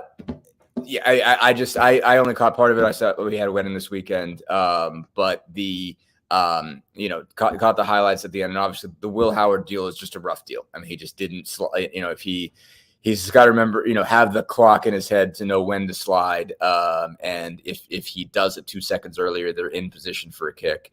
And he was obviously in position to slide 2 seconds earlier. I mean, he was just getting a little bit more, getting downhill a little bit more, pushing a little bit more, thinking he had just a little bit more time than he did. And so if he gets down, they've got a chance to make a kick and win the thing. And, so obviously that's tough to, obviously they're right there, and you look at it and say, okay, well, Ohio State's just as good as Oregon. To be able to play like that with them on the road. And obviously Oregon is getting, first place, number 1 overall votes this week. And so, that's going to sting, but I do believe they're just as good. And if you run it back at the end, if they end up playing in the championship game again at the end of the year, Ohio State can certainly win that game and put themselves back in contention, and back in a bye playoff spot. It could certainly happen, but it could not. But won't, obviously in Penn State's case, it's if you survive and they don't, then you have the advantage just in terms of where you stand. And all you got to do is all you got to still do is beat Ohio State, which was the point anyway. But just like you couldn't lose to somebody else if they. If they run the table and the only team they lose to is Ohio State, they'll still get in the playoffs. That was kind of the big thing. I mean, USC is probably the second best team that they play. Illinois was ranked, USC wasn't. I still think USC is probably a better team if those teams played straight up. But yeah, I mean, so that's important. So they've, you've certainly seen other teams get tripped up along the way. That everybody else has gotten tripped up or close to it. And so, there's still opportunities for that. I mean, they still, like you said, Wisconsin is a team that they could absolutely go on the road and lose to. Washington, I think, is a team they can lose to even at home. Washington's played pretty well. Minnesota has tripped some people up. They've got to play there on November 23rd. So, it's going to be freezing. It's going to be outside. I mean, there's not that it's not cold at State College in that time of year, but Minnesota cold is a different kind of cold.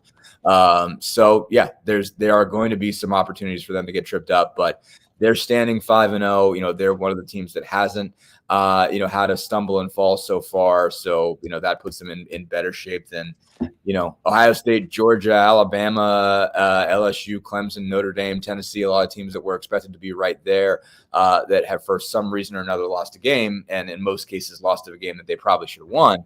That puts them in pretty good shape. And so, again, they still got to win the ones that are in front of them, and we can get too hyped up about who's where at this point when there's still a lot of games left to play out. And, again, USC is a vulnerable team, and so it wasn't like they beat some, beating USC is not the same as what it would have meant if Ohio State beat Oregon. Like Oregon's a better team, and drastically so. But all the same, going out there and winning on the road is big. Just keeping yourself undefeated so that you're not, again, that you don't lose an opportunity was a big deal. I want to forget, big thanks to Brent at Nice Bison. Received that in the mail. There you go. Very cool. Very, very cool. But I just wanted to not forget that. But I appreciate that, Brent. Guys at Nice Bison, they have some great stuff, man. There is a scenario that I think is very, very plausible, Dustin, and that is one now with Oregon winning the game that they won this weekend and their schedule. I could see them going 12-0.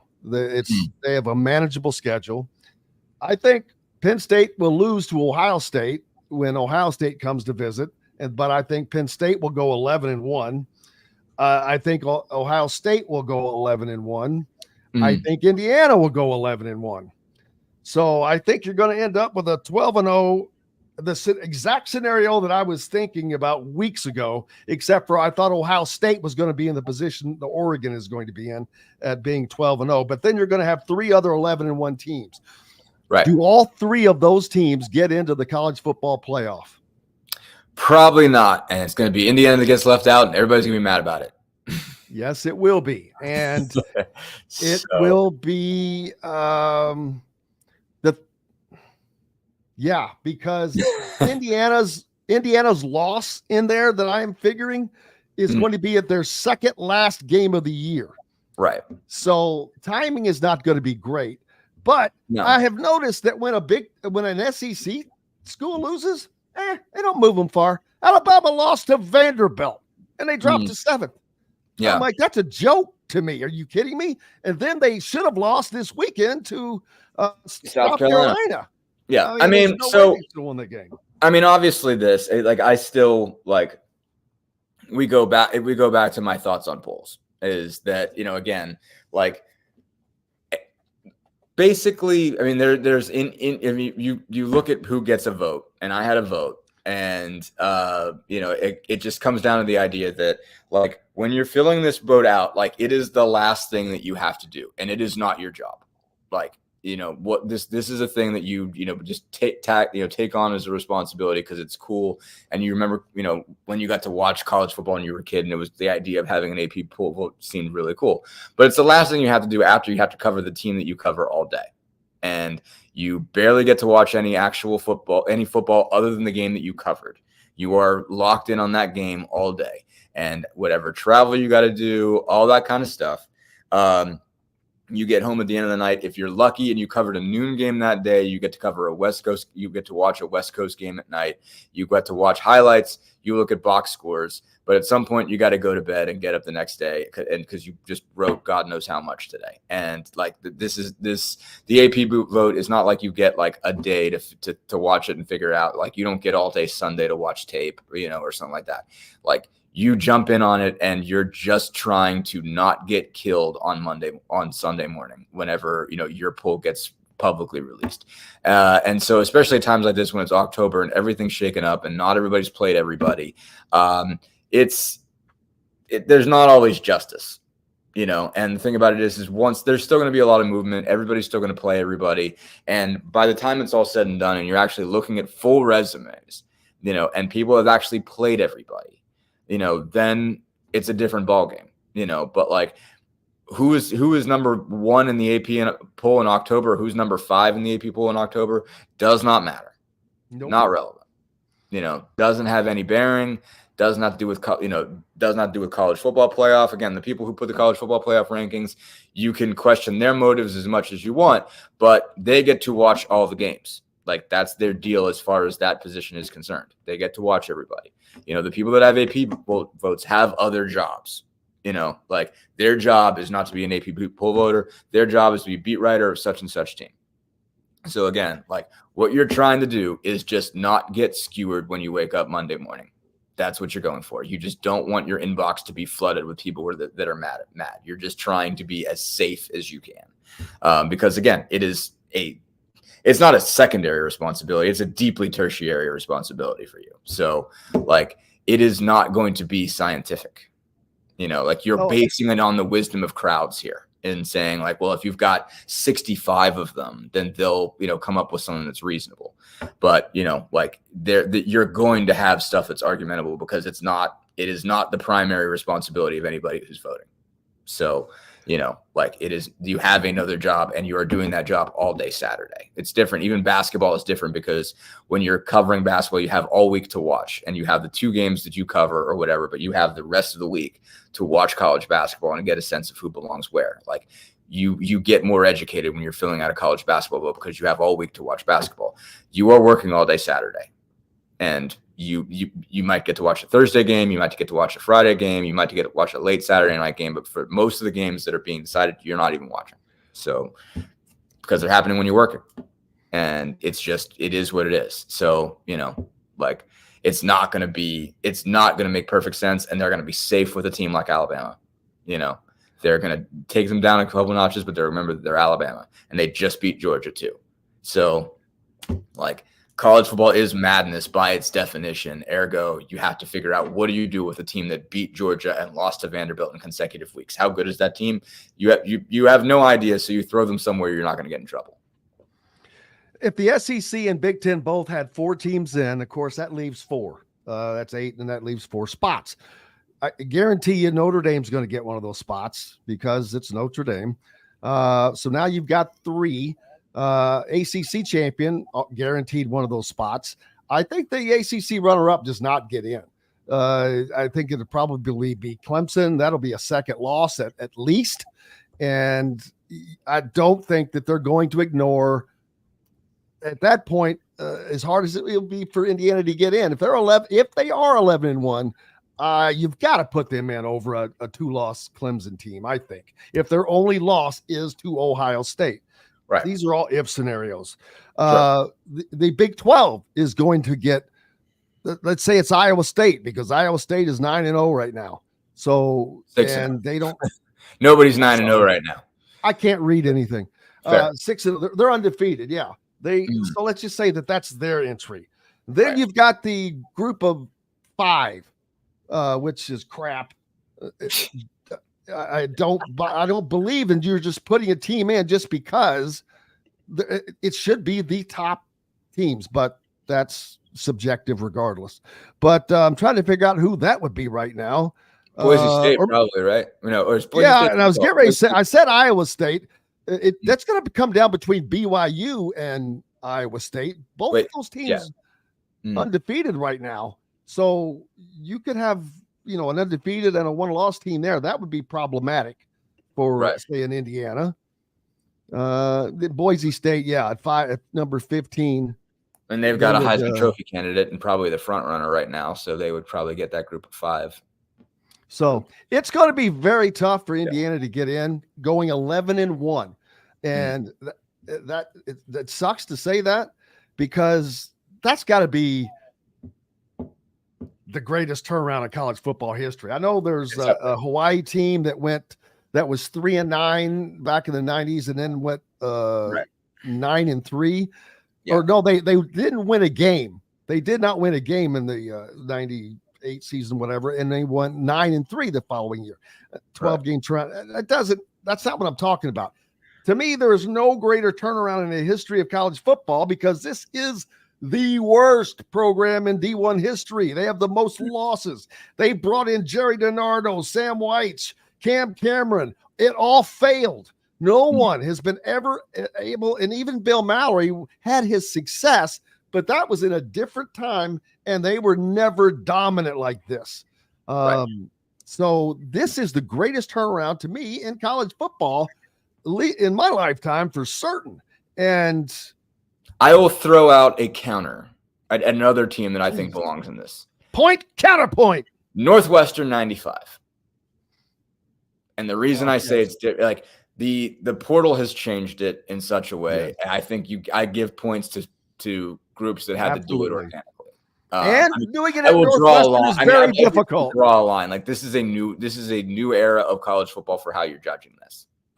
Basically, is that there are things that you could absolutely not do in 1995 that you could do now to turn around a program. I mean, and like that's not taking anything away from Curt Cignetti. I mean, like he's just, and if they go 11-1, there's a lot of water still to pass on the bridge. I mean, I think there's a lot of times we have theoretical arguments about what can happen in the middle of October that are based on if every game goes the way I think it's going to go, and the favorites all win. But that doesn't happen. Like things get shaken up. I mean, like Indiana could easily find itself, Penn State could blow a game, Oregon could blow a game. Again, like I am still dumbfounded that Alabama lost to Vanderbilt. Like I wasn't watching that game. Everybody else popped up on my phone. I was like, that can't be a real thing. I was like, that's got to be a different sport, right? Like that can't be football. But didn't the near loss to South Carolina say, man, maybe this Alabama team is just not that strong? I mean, it could be that, but in the same way, like, so you're going to find out. Again, that comes back to why you don't mess around with it if you're a voter, because it's like if Alabama's not that strong, guess what? They've got Tennessee, Missouri, and LSU in a row. And so if they're not strong, they're going to lose one of those. If they run the table on that, then they're going to be right back in it. But they got to play all those games, so in a row. And then they've still got Oklahoma and Auburn. They've got, Mercer, who, they basically throw in there towards the end of the year. But, they've got Oklahoma and Auburn during the end of the season. So, they got 5 brutal games. Like if Alabama's bad, if Alabama's actually bad, they could lose all 5. And, then they've got 6 losses. So Indiana fans need to hope for 2 losses for more SEC teams to pick up an additional loss. Right. I mean, and some of them are going to, because again, like you're there, some of them are playing each other. I mean, Alabama plays Tennessee. Tennessee has looked very vulnerable, but so one of those teams is probably going to be eliminated, more or less. Now, again, I mean, I'm sure the general thought is that the SEC still gets a bonus over over the Big Ten at this point. But yeah, I mean, Texas and Georgia are going to play next week. That's going to be a massive football game. So Georgia could end up with 2 losses out of that. Texas could end up with a loss out of that. So yeah, a lot's going to happen. I mean, like, again, if you're Indiana, you just got to trust that there is chaos. I mean, don't presume you're going to be 11-1 until you're 11-1, and don't presume you're going to get left out at 11-1 until you get left out at 11-1. Like, a lot can happen, I'm just having fun. Yeah. So, I mean, enjoy it while you can enjoy it. Don't think too far ahead of it, because a lot of stuff can happen. And this has been a wild year already. I mean, like, there's, you're obviously like, your top 3 are undefeated, but you've got 4 and 5 or 1-loss teams. Like, everybody that's after that is beatable. Everybody that I look at that's undefeated is a beatable undefeated team. And who plays what, who plays who, like, there's a lot of things that could shake out, and basically, I mean, Indiana's got to get started by beating Nebraska. Like, that can't be, they can't get anywhere past that, because that's not a lock. You got to be able to win that thing. So, and go from there. Yes, Texas is the team to beat right now because they're number 1, and they have not relinquished that. But what I am loving about college football is that there is no unbeatable juggernaut. Texas looks good right now, but they haven't finished their season. Let them finish their season. They've got Georgia Saturday. I mean, like, if you're going, like, now, if they beat Georgia, do I think they're running the table? Yeah, I do. But then they have to play an SEC championship game. They might have to play Georgia again. They might have to play Alabama. They might have to play Tennessee. I mean, like, you don't know what they're going to look like if they manage to win that game. They get them at home, which is helpful. But I mean, like, Georgia's good. I mean, that's my reason for thinking that Alabama must be decent, at least, because, like, they beat Georgia. Well, guess what? Georgia has to go to, or Texas has to go to Vanderbilt after Georgia. So, yeah, and so that's not nothing either. Exactly, they could go beat Georgia and then get beat by Vanderbilt in Nashville. Like, you apparently that's a thing that happens to great teams now. I didn't know that was a possibility, but Vanderbilt's 4-2. Like, you want to talk about a team that's one of the worst in history. I mean, I know Indiana's got a worse record, more losses, historically. But I mean, Vanderbilt is mind-boggling that is the case. But yeah, and then in addition, Texas has not an easy schedule. Florida is not going to be tough. They'll get them at home. They have to go to Arkansas. They get Kentucky at home, but Kentucky has kind of been a weird team, man. Sure. Jekyll and Hyde. They go to Ole Miss and win, and then, but they finished their season at Texas A&M. That is a wild card game. Sure, you're bringing that rivalry back, in full force now that it's an SEC rivalry, and it matters. It matters. It's going to really, really matter. And A&M is going to knock them off. If Texas is undefeated, A&M is going to want to beat them so badly that you can't even imagine. So yeah, it's going to be. There's a whole lot of water to run under this bridge, man. I mean, there's just a lot that can happen. And I again, like, to your point, there's not a juggernaut, so that means nobody's unbeatable. So you can't pencil anybody in at 12-0. Dustin Dopirak, I know you've got to go. I appreciate you with all your time as always, man. It is always a blast getting our Monday started off with you. Appreciate you, brother. Thank you, sir. Make sure you're giving Dustin a follow and keep it up with all the Pacers action at the Indy Star. We'll do that. And let's see. Someone had a question in here for me I wanted to get to. Where did it go? Daggone it. I let it go. Oh, man. Here we go. Nope. That was the last one. Let's see. 12 teams asked me that if you were on the cusp. I lost it. Daggone it. But I'll find it on the way back. We'll be back in with more Indiana Sports Beat Radio. We're coming to you from the Hard Truth Distilling Company studios on this Monday. Back right after this. Indiana Sports Beat Radio is brought to you by the fine folks at the Hard Truth Distilling Company, including Big Woods Restaurants and Quaffon Beers. You can find their great products in your area. If not, ask for Hard Truth. Their great products like their Hard Road Rye, Sweet Mash Bourbon, or the Toasted Coconut Rum. Ask for the Hard Truth. Robert, what are you talking about? You guys got to put context in with what your comments are, because I have no idea what that means.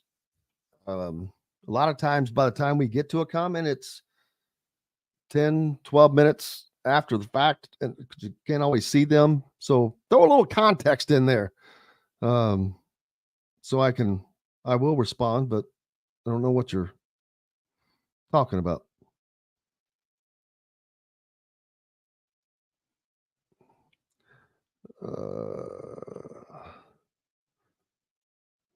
Purdue will finish in 17th. They will finish one spot higher than predicted.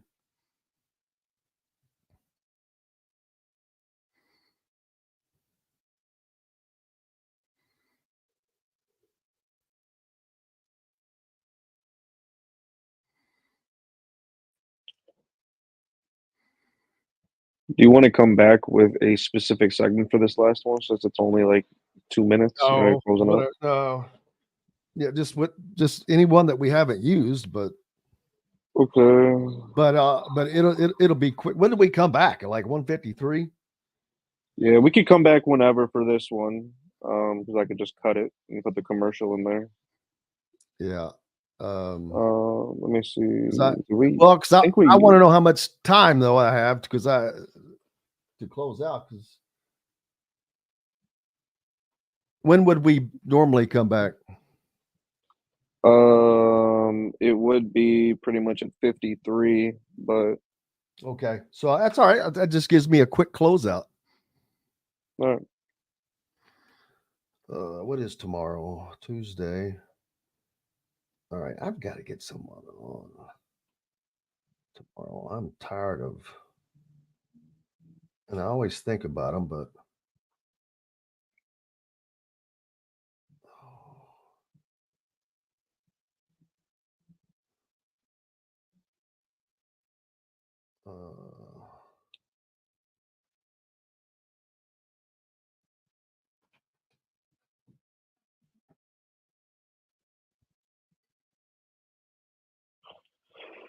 all right, I'm gonna go ahead and hit that right now.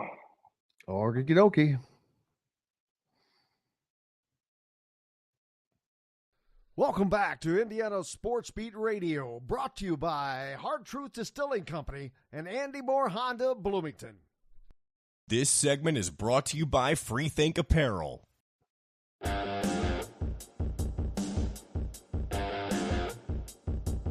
Welcome back, Indiana Sports Beat Radio on this Monday. Thank you so much for being with us. Grateful for you to be here. And big thanks to Greg Rakestraw, of course, from the ISC Sports Network.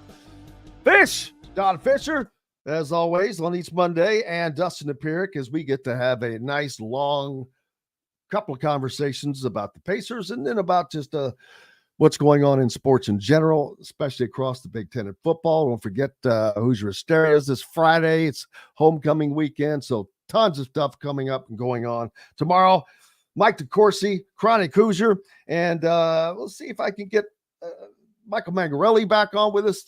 The House case settlement has been approved now, so we'll see how that's going to start impacting things and quickly. But big thanks to each and every one of you for joining us. Without you, we have no reason to be here. Of course, Rob, the producer, for keeping us between the white lines. Until tomorrow, from the Hard Truth Distilling Company studios, I'm Jim Coyle. I will see you on the radio. Indiana Sports Beat Radio is brought to you by the fine folks at the Hard Truth Distilling Company, including Big Woods Restaurants and Quaffon Beers. You can find their great products in your area. If not, ask for Hard Truth. Their great products like their Hard Road Rye, Sweet Mash Bourbon, or the Toasted Coconut Rum. Ask for the Hard Truth. Thanks for listening to Indiana Sports Beat Radio. Be sure to subscribe to our YouTube page for more clips and team coverage of Indiana basketball, football, and more. You can also find full episodes and tons of other content on thehoosier.com. We'll see you next time for another edition of Indiana Sports Beat Radio.